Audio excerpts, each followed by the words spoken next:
Are you ready to slide down the slippery slope of atheist hedonism and wind up in a post-apocalyptic moral hell? Sanctus says you are. My moral framework has evil consequences, and that's why people who believe similarly to me are underrepresented in prisons. Let's let Sanctus tell us exactly how evil we are. When we look out into the modern world, we see a smorgasbord of conflicting moral systems. The leaders of nations cannot agree on what is the good, or essentially, what should everyone strive for. But what is the source of this division? Well, put simply, the source is that of atheism or secularism. I learned something new today.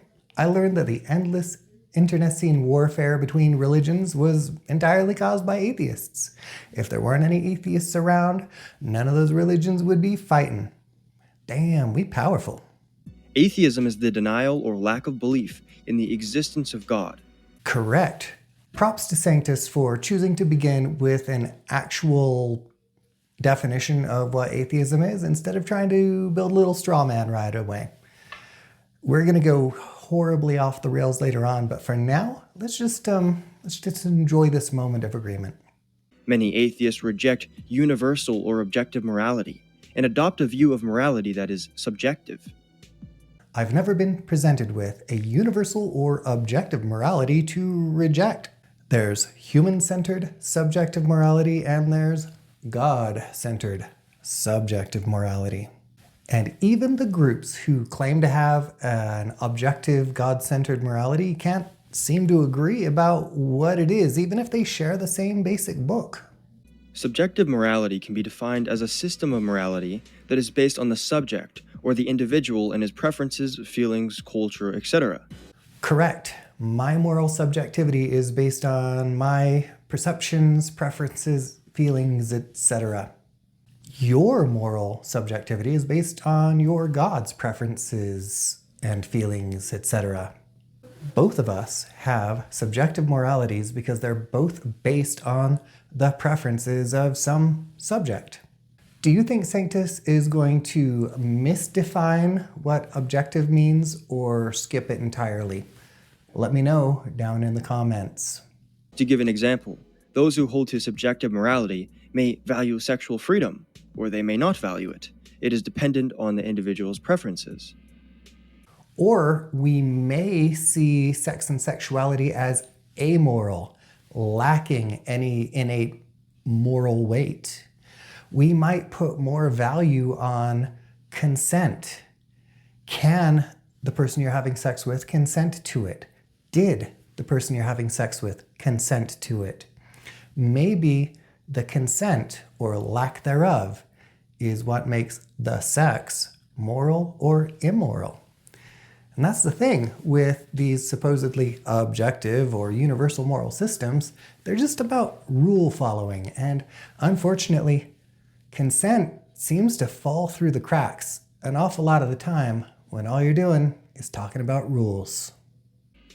David Hume explains it best when he states, "So that when you pronounce any action or character to be vicious, you mean nothing but that from the constitution of your nature you have a feeling or sentiment of blame from the contemplation of it.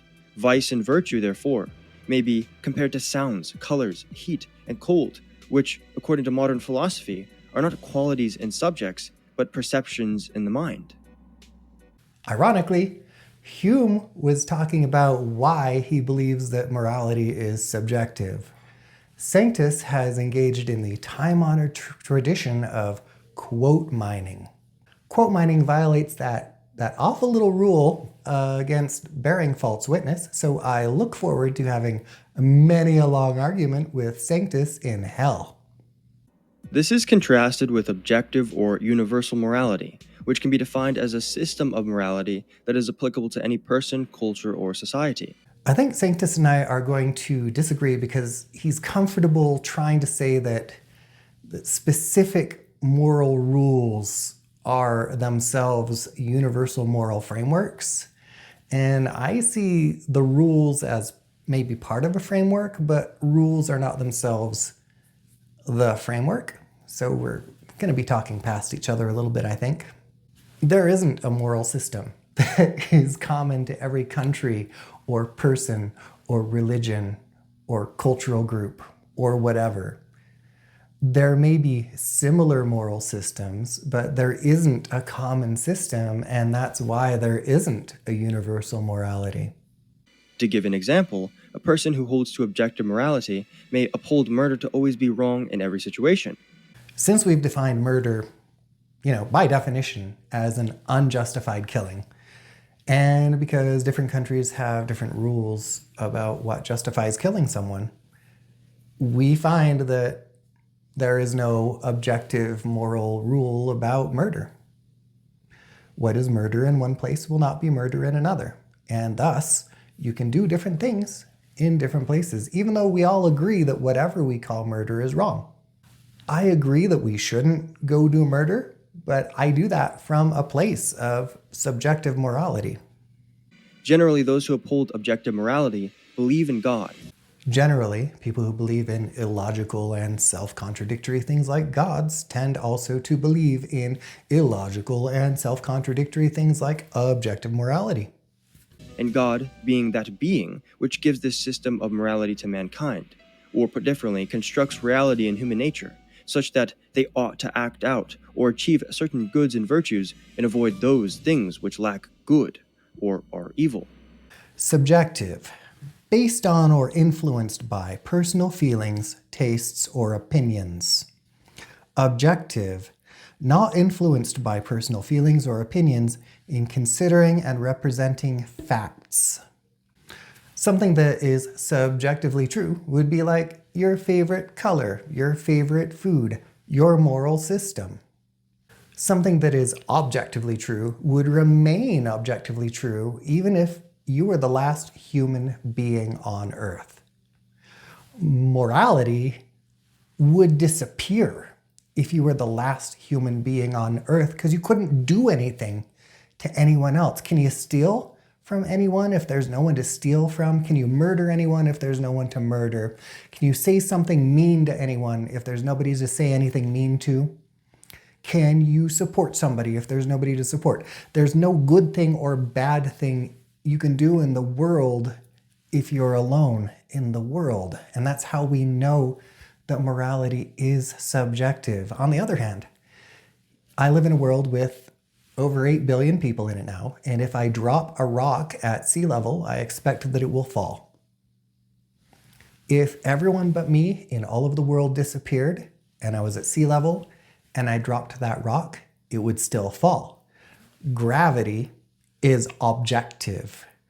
Morality? Absolutely not. Despite that, if I were the last person on Earth and I were a God believer, apparently I could hurt God by touching myself. Of course, then, a lack of belief in God's existence generally leads to a lack of belief in objective or universal morality. Kierkegaard and Berkeley were both moral philosophers who were Christians who believed that morality is subjective. It appears that atheism and secularism aren't the only paths to subjective morality. Anybody with a brain and a dictionary can get there. But then there becomes an issue with the practicality of this belief. For if we grant that subjective morality is true and objective morality isn't, then many absurd consequences result from this view.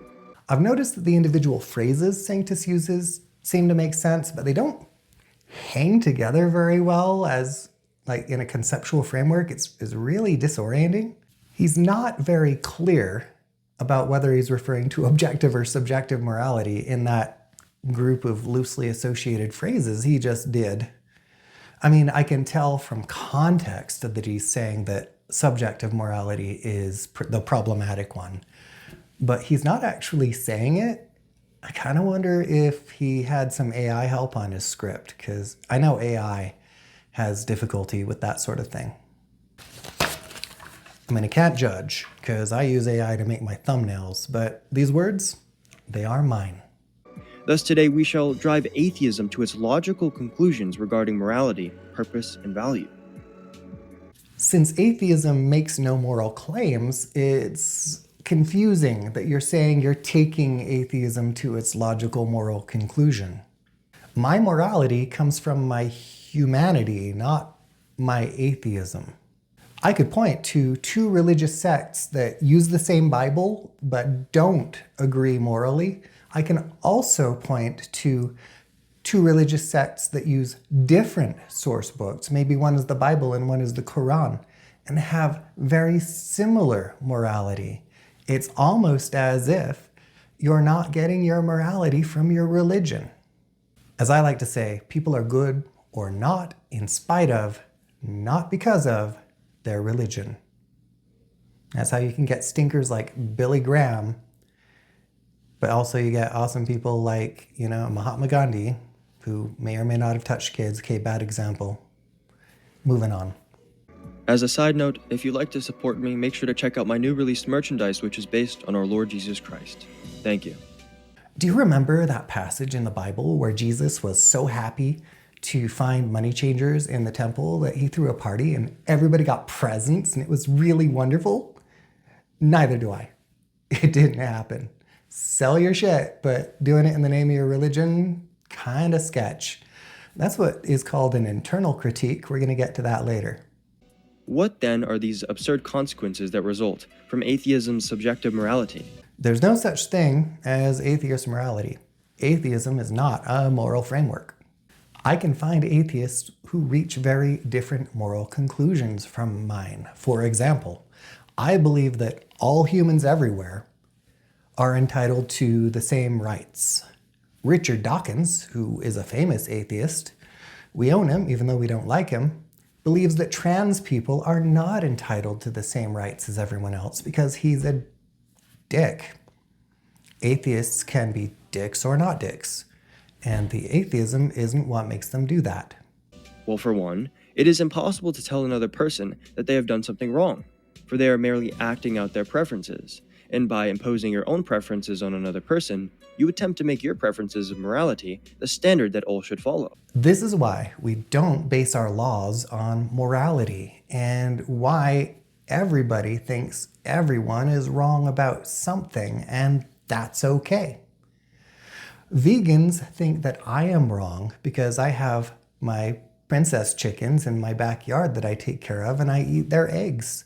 And I think vegans are wrong for sticking their moralistic noses in my business instead of going and doing their morals without me.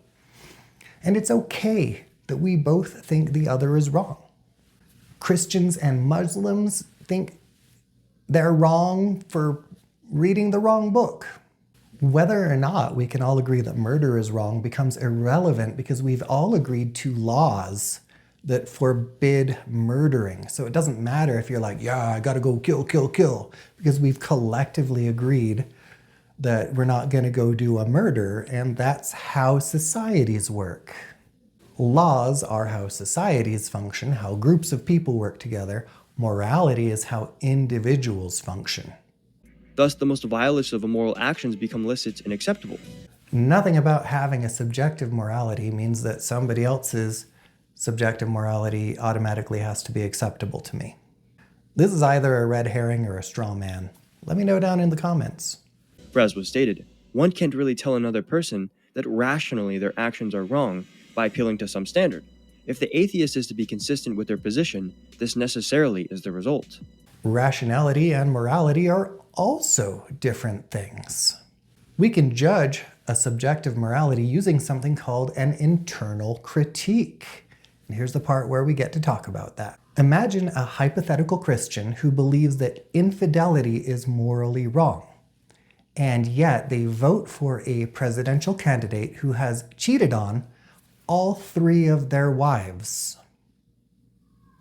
This hypothetical Christian would not be immoral for having voted for that presidential candidate, but they would be irrational for having voted for that presidential candidate because they are essentially voting for someone who they know does not conform to their morality, does not follow their moral rules, is an immoral person.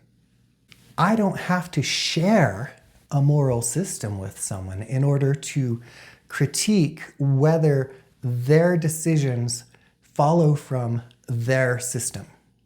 Interestingly, many atheists opt out for a system of utilitarianism, which attempts to have a society constructed on the idea of maximizing pleasure and getting rid of that which is opposed to pleasure. I don't consider myself a utilitarian. If I had to call myself something, I would probably call myself a moral libertarian and a humanist. I want people to have as much moral freedom as possible while interfering with the moral freedom of others as little as possible.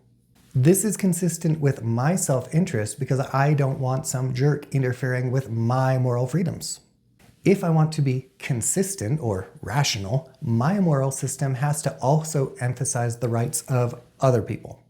So I kind of have to put personal autonomy ahead of any kind of utilitarianism that might try to sneak in, because personal autonomy, if it gets overruled, there goes all the freedom. Now, there are a couple issues with this system. For one, which pleasures that ought to be maximized are not necessarily agreed upon by all people. For what one person prefers or finds pleasure in, another may detest. You just said we're doing moral subjectivity. We don't have to agree about what's pleasurable if our morality is subjective. All we have to do is create a system that allows each individual to identify what is pleasurable for them and pursue that pleasure as long as it doesn't interfere with somebody else's pleasure. I'm not a hedonist, but hedonism isn't as hard as you make it out to be. In which case, the majority rules on what is pleasurable. Or we could all act like grown-ups and make space for individuals to define what's pleasurable for them. You don't have to like sushi just because I like sushi. People who do force their preferences on others are generally regarded as jerks or even malevolent assholes. And we find a similar situation in 18th century America.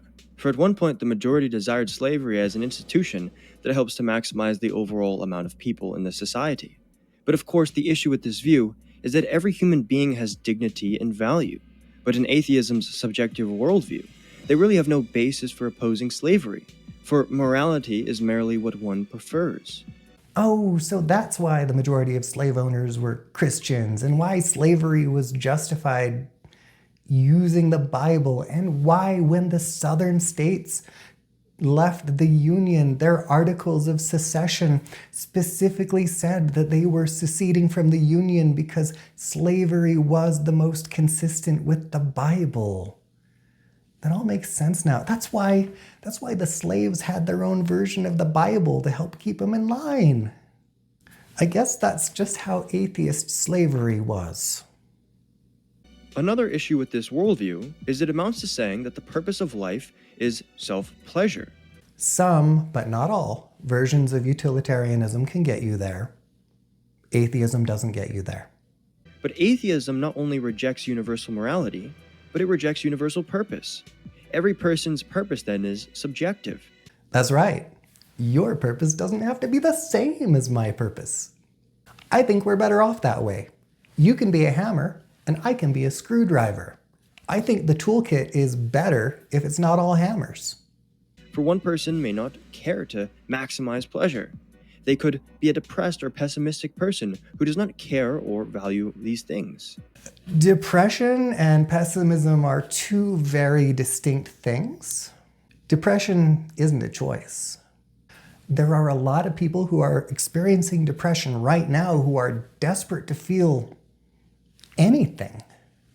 Get depression's name out of your naive mouth, asshole.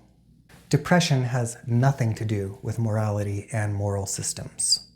I understand that there are Christian groups that force their members to act happy all the time, even if that's not what they're feeling, because by their fruits you will know them. But that's not healthy, and I don't think it's okay. Now, going back to subjective morality and atheism, while also applying this idea of subjective purpose, we find a very sad issue. If there is no universal purpose, then we are left to create our own purpose. But what if we don't? You don't have to. Nobody is forcing you to create your own purpose. There's no rule that says your life has to be filled with purpose. You don't even have to have a trickle of purpose. Maybe there's somebody who finds joy without personal purpose. Probably there's some smug Taoist monk somewhere. It's not my job to wipe that smile off that smug monk's face. As was stated earlier, What if the person is pessimistic about reality, and they can't find any driving factor or motivation to get out of bed, or to even live? Pessimism and depression continue to be distinct things. A depressed person may find no reason to get out of bed. A pessimist will get out of bed to spite you. And now so will I, jerk. No moral framework will make any depressed person any less depressed.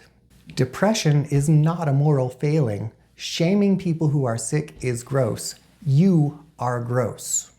And we find many examples of these persons in real life who suffer in this way, for this is not merely a hypothetical. Well, under the atheistic worldview that rejects universal purpose, there is really nothing that can be objectively appealed to in order to help this person. Are you talking about depression or pessimism? Because there's no moral reason somebody ought not be a pessimist, and depression is no moral failure. There are many Christians who are pessimists, and it doesn't interfere with their Christianity at all. There are also many depressed Christians, and maybe if they weren't being guilt-tripped and having exorcisms performed on them, and maybe if they were getting better psychiatric care and less shame, they would feel better. For what if this person doesn't care for any of the potential subjective and self-purpose ideas you offer him? And further, under the atheistic worldview, does his life even objectively matter anyway, if there is no such thing as objective value and meaning? Even if morality could be objective, value by definition cannot be objective. It is subjective. If I am thirsty, I might value a glass of water at $5. If I am not thirsty, that glass of water may have little or no value to me. I wouldn't pay for it at all. Water is at least essential for life. Are you essential for my life? Why should you have more objective value for me than that glass of water? Christianity doesn't give human life objective value either. You are judged. Your God has an opinion about your value. Judgment is an opinion. If your value can change during your life, it's not objective. Unfortunately, in atheism, the answer is no, for it is merely subjective, for values are merely one's preferences. Unfortunately, in theism, the answer is no, because your value is only your God's preference. Thus, atheism, if driven to its logical conclusion, leads to despair, destruction, and meaninglessness. I define my own meaning. I am not meaningless.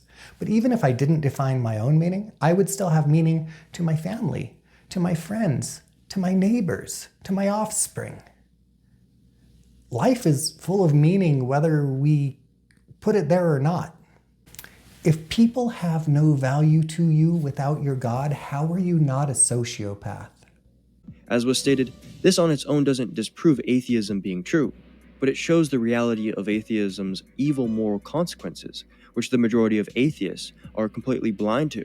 All you need to do to disprove atheism is provide evidence for your God. It's been over 2,000 years. Do you still need more time? Atheists are not blind to the moral consequences of atheism. We are aware that there aren't any. Just think of how society will collapse over time, since secularism has infected world governments as well. If you can't beat them, pathologize them. I'm so sorry that our woke mind virus has inundated society with more human rights for more humans. That must be awful for you. It's all been downhill since the Renaissance, right? But under atheism, none of this truly matters, for nothing matters in atheism. Correct again. Atheism instills no value in anything. Atheism is simply a rejection of the proposition that there is a God. But I do find your implication that atheists stop being human almost as disturbing as your cavalier insinuation that depression is a moral failure. I think that may be the most frightening thing about some Christian worldviews. If you are objectively right and I am objectively wrong, you have no reason not to remove me from society. You have no reason not to silence me. In fact, if that's all objective, you kind of ought to do that. It's kind of baked into your worldview. In a secular government, on the other hand, you can spout all the hateful Christian rhetoric you like and you'll still be okay. I almost hope that you do get to undermine our Constitution and make this country into a theocracy so that you can learn the hard truth that most Christian persecution has been and always will be at the hands of other Christians. In a theocracy, you will probably wind up in a very similar camp to the one I wind up in. It would serve you right. I've been the out-of-body atheist, and I'll see you in camp. If you're watching and you know it, hit subscribe. If you're watching and you know it, hit subscribe. If you're watching and you know it, your subscribe will surely show it. If you're watching and you know it, hit subscribe. If you're watching and you know it, hit like 2. If you're watching and you know it, hit like 2. If you're watching and you know it, hit like and I'll surely owe you. If you're watching and you know it, hit like 2.